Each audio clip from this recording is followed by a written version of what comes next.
Hello, everyone. Welcome to another episode of Modern Business Operations. My name is Sagi. I'm the CEO and founder of Tonkin. And today I have the pleasure of hosting Adam. Adam Sedlack is the CEO of UFC GYM. Adam, thank you for joining me. Sagi, thank you for having me as a guest. I appreciate it. Oh, that is my pleasure. I love the little bit of background that I have, but I really want to maybe kick this off with a little bit of how you started UFC GYM. What is UFC GYM? How you got to this? And we can take it from there. But yeah, please.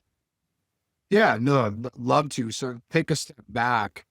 Really, myself personally, I started in the fitness industry in 1994. So way a lot of that. I'm one of the old guys now. And I started with 24-hour fitness and was very lucky to have some good business results there and mentored by Mark Mastro, who was the founder and CEO of 24-hour fitness.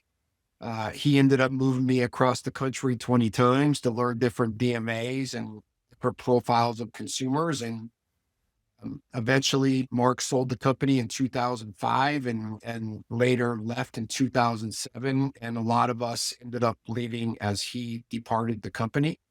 Um, Part of that was as Mark went to Fitness Gyms 2.0, he was very connected with Lorenzo Fertitta and Dana White with the UFC, and they wanted to start a concept based on how a UFC athlete trains and prepares for a fight. Well, when Mark called me on that concept, initially I thought maybe he lost it a little bit and mentally he wasn't all there. But Mark is known in our industry as a person that can see the future of where fitness is going, and where Mark saw it was the innovation of what of how the UFC athletes trains, which is very functional. In 2008, boutiques were just starting to become a growth segment. And so as UFC GYM entered the fitness market, we saw the opportunity to create community in the fitness, empowerment, purpose in fitness, and really, really not make a member experience transactional, but very much more community centric, where a consumer could have a team of coaches and fellow members to help that member get to the best version of who they can become. And so we started UFC GYM in 2009 in Concord, California, kind of close to where you're at in the East Bay. And from that point forward, we built 5 gyms right away and then acquired a franchise company in 2013. And we started our international development around 2015. And now we're developing in 42 countries around the globe. And we're psyched, man. We're motivated. We're pumped about what tomorrow brings us. And we're really, really excited about the lives that we change every single day to make somebody just a little bit better from a self-confidence perspective. First of all, that's incredible. So congratulations on the success. I have a lot of questions, but I'll actually start with a personal note.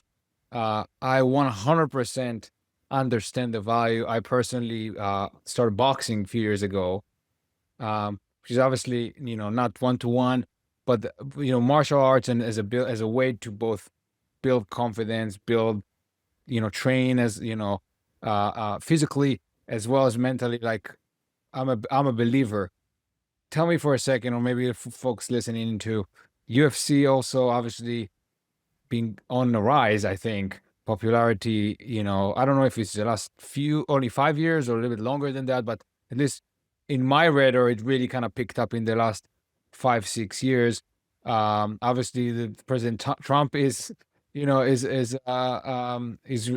close to the leadership there, but also just endorsing the events. And I think martial arts, like in general, came back.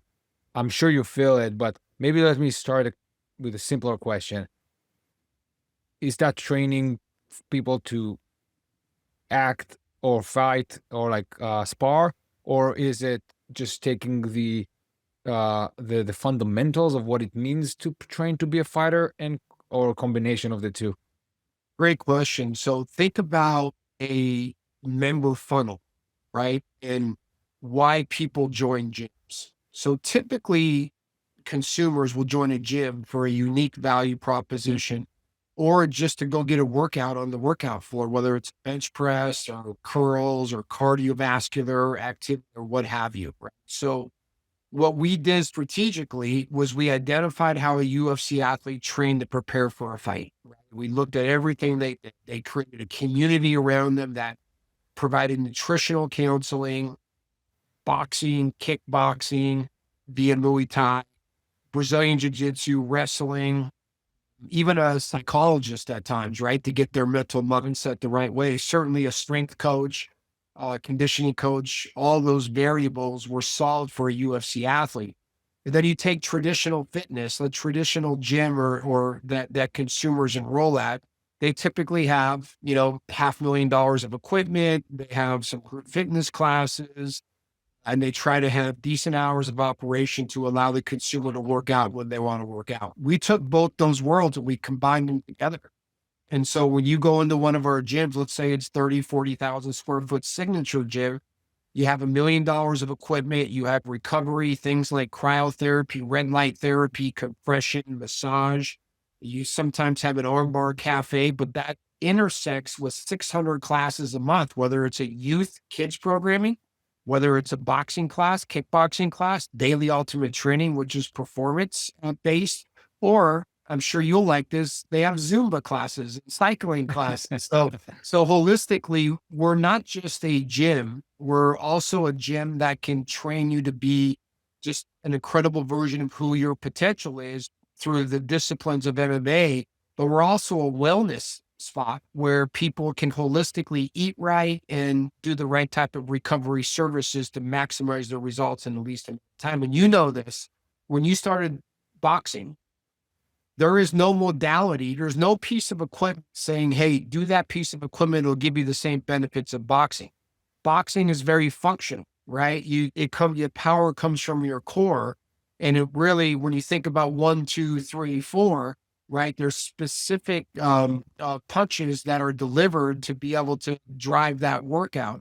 It's a killer workout. I mean, if you've ever hit mitts with somebody or if you've just taken a boxing class, it is amazing. Not only do you have an insane workout, but the mental side that I'm sure you feel after you're done with the class, you almost feel like Muhammad Ali, right? You have that kind of confidence that you're a great boxer. So UFC gym is for everybody, whether you do Zumba or whether you want to do a boxing class or do jujitsu.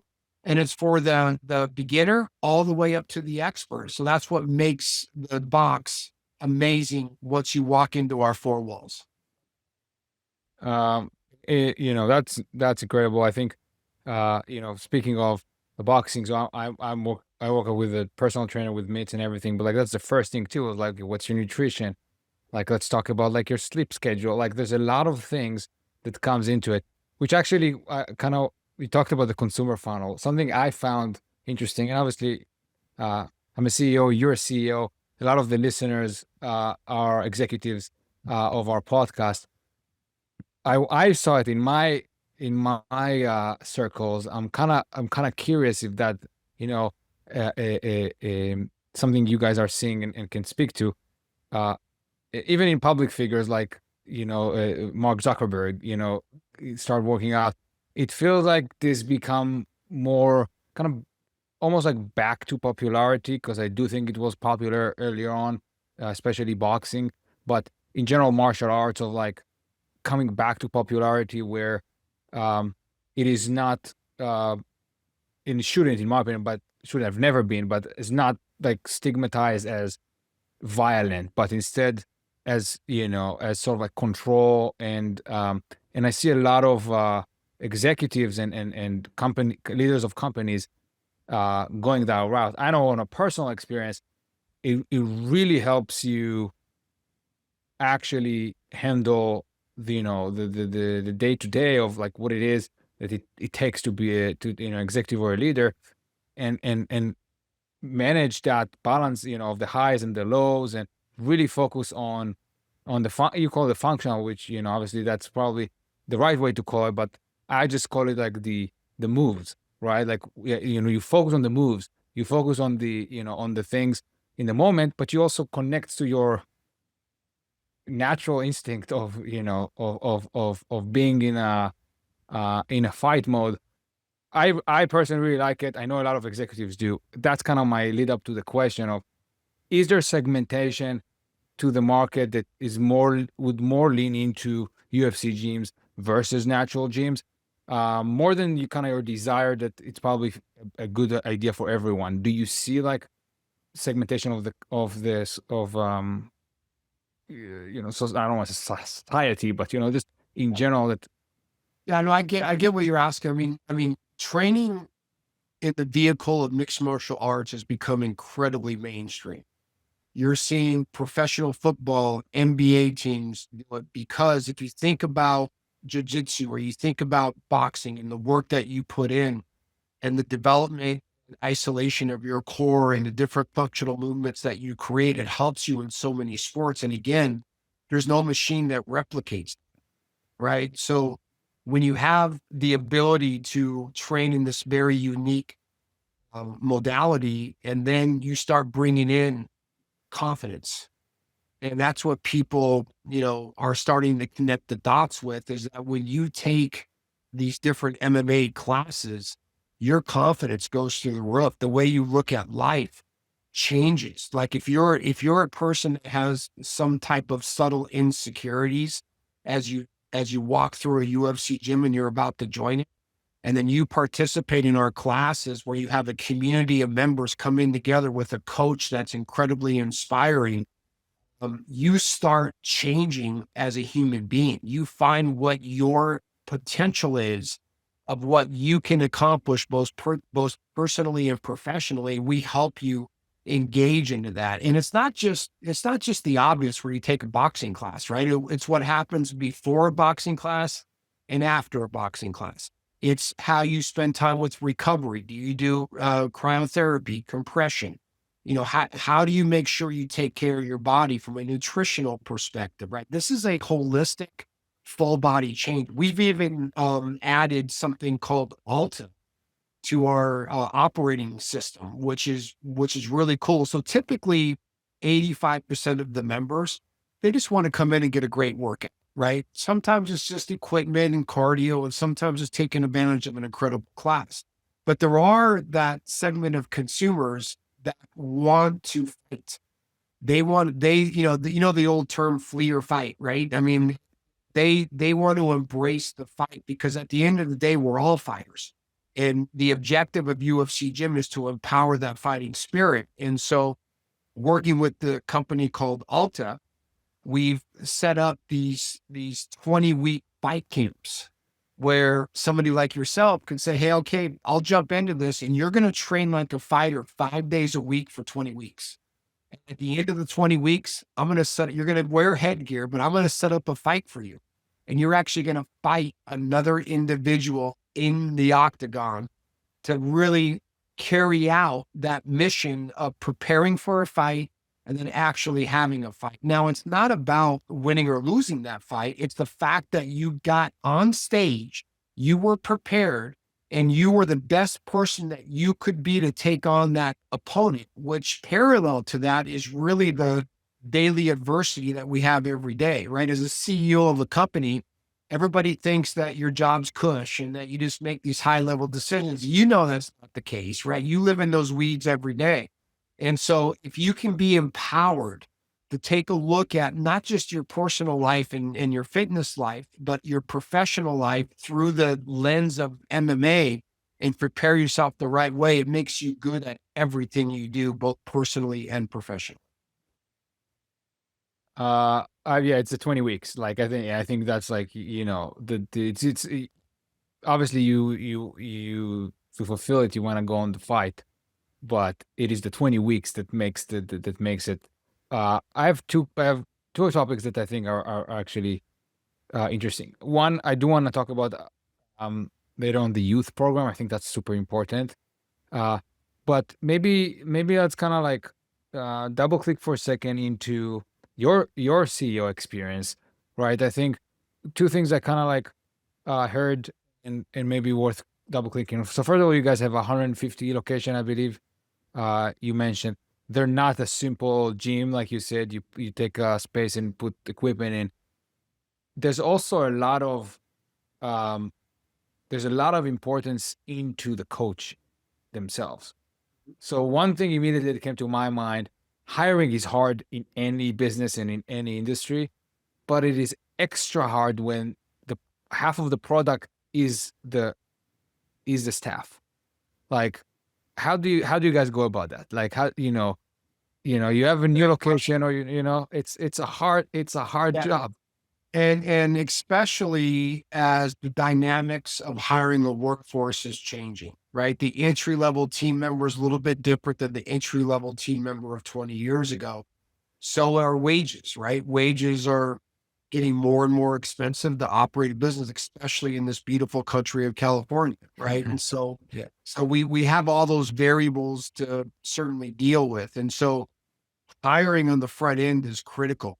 And what I've learned over the last 30 years is a resume can be important and your accomplishments, of course, your certifications, all that is important. But what's your heart saying? What's your grit? What's your passion level?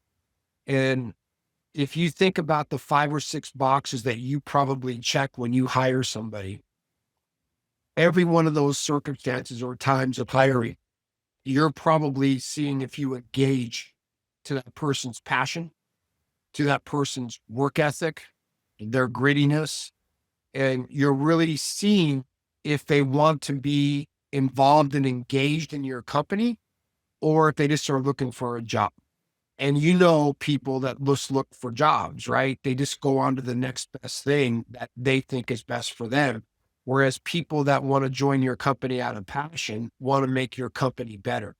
And so that's our filter is we have an incredible HR team and we have the amazing 3 letters UFC that can attract a lot of talent, including ex-professional fighters, all the way to all of the coaches that fighters have. Mm. Additionally, we have very good relationships with National Academy of Sports Medicine and different certification bodies fit where we can make sure that as we find the right candidate to be able to take care of our consumers, we also provide them the ability to educate, to create or get through certifications while we're validating that they have credibility within specific disciplines if they're MMA centric. So if we hire a jiu-jitsu instructor that's a black belt, we have to make sure that that's a credible hire and that they got their black belt from the right lineage or the right person. If we hire a boxer, the same thing. We have to check and validate to the degree that when we have coaching certifications, they actually have to go through a physical test to pass certification. So we know if the person is authentic and genuine. So, kind of to round this off is sometimes I find that best possible team members and leaders from the member base of the gyms. They're the ones that are Ah, going into the gym, they're training, they're passionate, they care, and they want to make it a career. And when you extend our business to franchising, where these amazing individuals, these amazing team members can own a part of the brand, it just puts us in a very, very good position to have the right people, the right personalities to create the DNA of who we are as UFC Gym. yeah, you need to hire. It's amazing to me how this is cross industry. You need to hire people that give an F. If they don't care about what they do, but the, that to me, that also the members is that I think it's a hire a customer. It's also very cross. I just love those cross references, but it makes a lot of sense, right? At the end of the day, especially in your guy's situation, people go sometimes they stay in a class or not, they decide to renew or not because they really like the coach, because they really like the staff, and so it's critical. But and it's really good to hear about the franchising too, because that's for us in the tech industry, giving options and shares of the companies became like the norm, right? Like any employee that you bring in, you give options, and I think that was such a blessed sort of like movement. I don't know how old it is, probably 20 years or so. Really shifted a lot of the, it always exists, but like literally every employee in the company has a little bit, to a lot, but like at least a little bit. And that I think drives a lot of it. Let me ask you something, maybe, a little bit more back office, right? Managing 150 location. What are the challenges of doing that? Maybe a little bit even on your org structure. Just curious, how does it, is it region based? Is it, you know, how do you kind of manage that day to day, and as you guys growing into this massive success? Yeah, good question. So, first it starts with me owning some gyms. So I personally I'm a Mm, franchisee and I'm participating as a franchisee. So I can always understand how a franchisee looks at the business. Once I've established that, which is done, then about creating support for the franchise network. So whether you're a franchise consultant providing services to the franchisee, or all the way to the degree that we have a management service program where, very similar to the hotel business, you think of Marriott as an example, where you could buy a franchise club and our UFC gym corporate team will manage everything for you. From mm, operations, the finance, the payroll, the HR, we'll do it all. And so we hire to appropriately support what functions are required. So we have an incredible, amazing finance team. I have great legal representation on the legal side, legal counsel. We have a real estate division within the organization to identify that.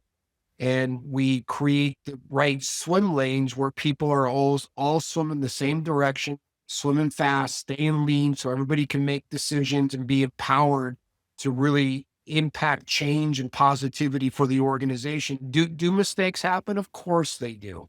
It happens in every company. And when we make mistakes, it's about identifying them, taking responsibility, solving it, and going out there and creating the right solution-based formula to make sure that mistake doesn't happen again. So I'm thrilled. I mean, I would say very clearly to you that right now, as we sit today, we have the best team at UFC Gym that we've ever had since 2009. The leaders that I have, the people both in our support center, all the way through the field leadership, the franchisee leadership, they operate from their heart and lots of years of experience to properly navigate the adversities and challenges of business. So yeah, we got a good process put together, and it's that we've done a lot of learning over the years, but I feel very, very confident we can properly support the people that need the right support.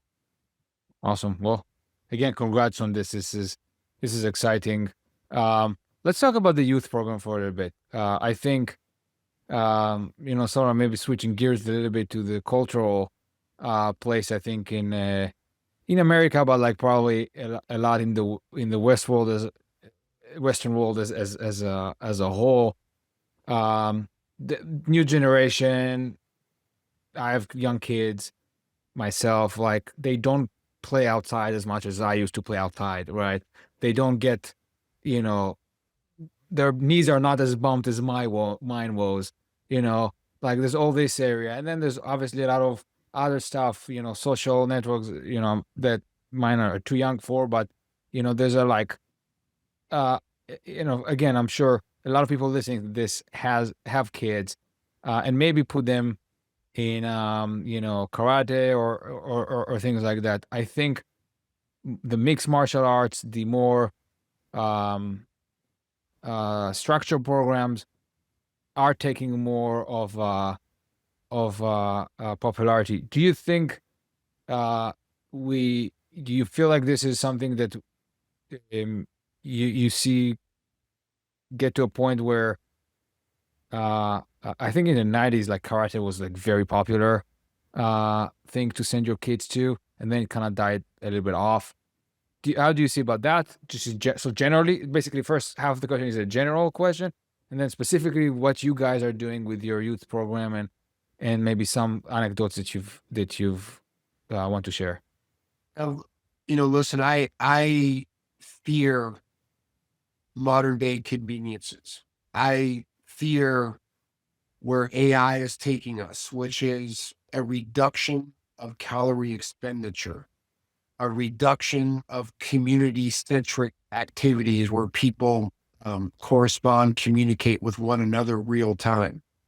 Everything's going through a screen. Everything is going through different channels that are more digital based that takes away the sincerity of how we connect. And I'm fearful for that. And I think that's where UFC Gym has a responsibility, not just with the obvious of MMA training and conditioning, but also just having gyms where people can go and connect as a community and as a group.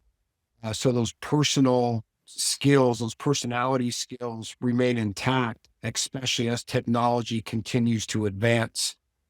And it starts at a young age. To your point, when you were 4 years old, you were out playing in the sandbox, getting dirty, and your parents probably had to yell at you to come in the house. And when you look at today's world, it's parents yelling at their kids to get out of the house to go be active and play in the sandbox. And so we're in this very interesting time. And at UFC Gym, we saw that big opportunity, that lifestyle being taught at a young age, and the expectations of what happens through a good lifestyle is created. And the impression is so important when you're at that 4, 5, 6, 7, 8 time frame, right? Are you going to sit in front of an iPad, especially in the COVID era when everybody was stuck in their house in front of an iPad? You that profile, that's your life? Or do you get outside of that comfort zone, and are you able to go do things that connects with other people and really pushes bounds of limitation, both physically and mentally? And that's why UFC Gym was created. And when you look at some kids participate in our program, it's not just about the martial arts position of it. It's also just traditional fitness, education, but it's also a lot of our youth leaders will ask the kids to bring their report cards, right? Mm. So because life can be mimicked in a gym done correctly. It's not just about the expenditure of calories. It's also about how you do it, how you create confidence, how you look at life. What's your mindset look like?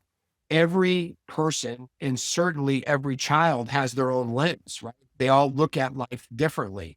And if somehow we can teach or help facilitate what respect is about, what pushing your limits is about, what setting goals is about, um, really trying to get whatever state, adult, kid, whatever position you're in, everybody takes on that own personal fight that they have, even if they don't say it, right? You have your own insecurities. And certainly every child that comes in the door typically has their own insecurities.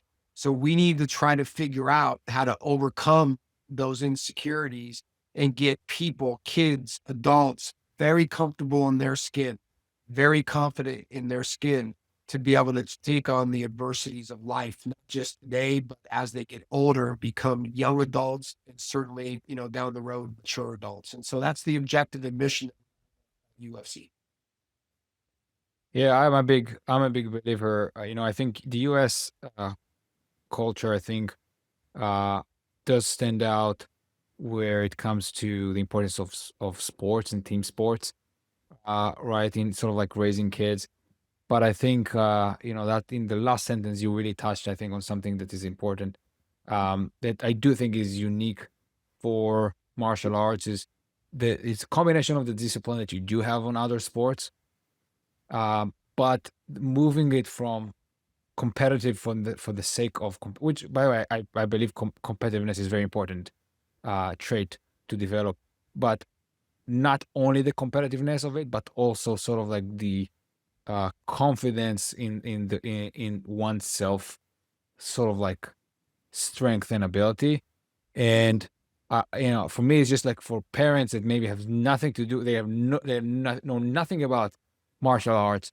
I think it's something worth looking into, um, and learn, because I do think it actually touches different things that a soccer or basketball or football would do, even though those will also, keep your kid fit and have, listen to their coach, and it kind of like I do think there's a different string of personality that the martial arts develop. And so yeah, I definitely agree with everything you said about the generation. And, every generation has their things, right?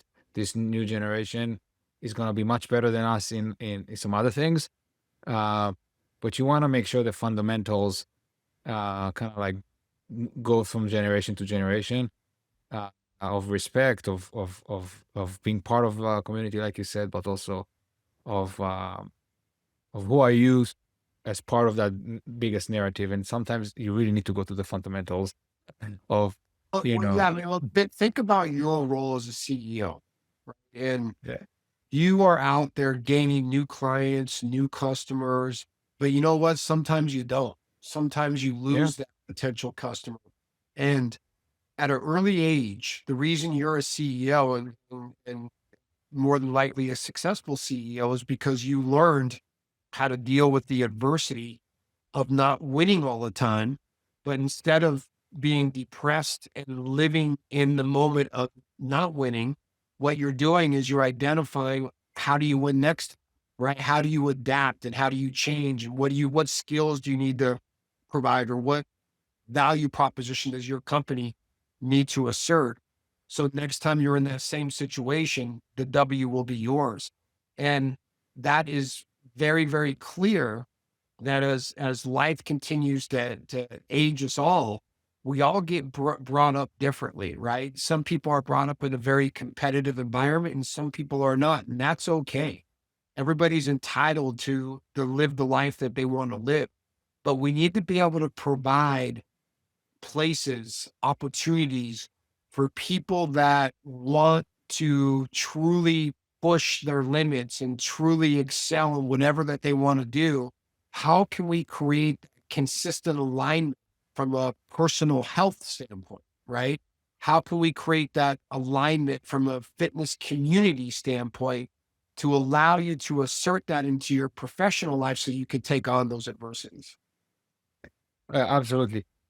This is kind of like the thing that I think I want to highlight on that part, right? Is that competitiveness, like you said, some come from a competitive environment, some not. And this is what I found to be important for people to understand about about that, you know area of both physical and mental training when it comes to martial arts. This is not about the fight itself as much as the preparation for the fight. And this is kind of like, I give praises to the American culture when it comes to this competitive sports, but I think the competitiveness of it becomes the only important part, and it's not the only important part. Like, there's a lot of it. This is not about. It's not about the actual fight. It's about the fact that you feel you're ready to fight if the fight comes, kind of thing. And that to me is something that you completely right. Any successful person, it doesn't matter if it's a CEO, if it's a singer, if it's a dancer, like, the one thing that is shared to all of them is that when you fall down, you get back up. And you fall down, you get back up again. And then between them, obviously, to reduce the amount of falling down, you learn and try to improve. But that's almost like secondary to the point of getting back up. And I think when it comes to kids, that is the one thing personally that I fear the most about, kids that are not conditioned to get back up first. First, get back up. Now let's improve. All right. And so this is where I'm leaning more and more into like my analysis of like why this becomes more popular. Why is this coming back to mainstream? Why is this important? Because I think people realizing that we have lost a little bit in our kind of like culture and education. We've lost that piece, and it's very critical. Yeah, 100%. I think you're looking at it the exact right way. Awesome, man. Well, something I like to ask, at the end. Thank you for this. This was great and very inspiring.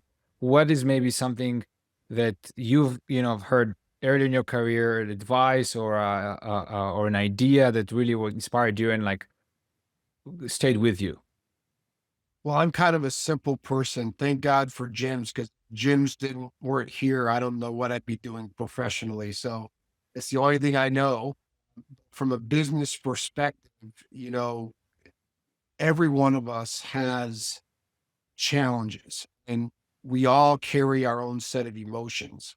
And when you're competitive and you're driven, often it's easy to lose control of your emotions and make emotional based decisions versus data, fact based decisions that, can be backed up with points that make sense for the decision that you made. And so, one thing that was taught early on that is going to be so simple, but really from a leadership perspective, allows you to keep a clear mind. Control what you can control and don't worry about what you can't control, right? Because if you do worry about what you can't control, it's a never ending prophecy of negativity. But by focusing on what you can control, you can go to bed sleeping very soundly because you did everything in your human potential to make sure the outcome turned out the right way. I'm very seriously nodding here for those of listening and not watching because yeah, I would like there is one philosophy that I agree with. By the way, I think it's a very CEO thing too.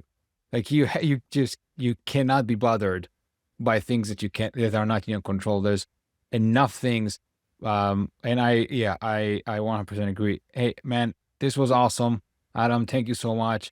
Uh, I'm assuming people just Google UFC gym if they want to learn more or check you guys out. Yeah, just ufcgym.com, and we're on all the social media platforms. If anybody wants to reach out to me, I'm on LinkedIn, Instagram is CEO UFC Gym, and yeah, we're here to help, and we like to drive through empathy. So reach out and let's get fit together. Awesome. Thanks, man, for the conversation and good luck. Okay, appreciate it. Thank you.